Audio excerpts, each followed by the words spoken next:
नमस्कार, मी पंजाब डक एक खास करून शेतकऱ्याला अंदाज देणार आहे, कारण की शेतकऱ्याचे खूप फोन येत आहेत.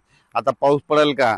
तर सर्वप्रथम राज्यातल्या सर्व शेतकऱ्याला सांगू इच्छितो की राज्यामध्ये म्हणजे सांगायचं झालं 5 एप्रिलपासून राज्यात काय होईल, उन्हाचा पारा वाढत जाणार आहे. 8-9 तारखेला 40-41 अंशापर्यंत उन्हाचा पारा वाढत जाणार आहे. गरमी देखील वाढणार आहे. म्हणून हा अंदाज सर्व शेतकऱ्यांना लक्षात घ्यायचा. ज्यांचे कांदे असेल आता कांदा काढायला काही हरकत नाही. त्याच्यानंतर कोणाचा गहू शिल्लक राहायला काढायचा असला तर गहू काढू शकता, हरभरा काढू शकता, मका देखील काढू शकता. कारण की आता सध्या तरी पावसाचं वातावरण नाही, म्हणून हा अंदाज लक्षात घ्यायचा.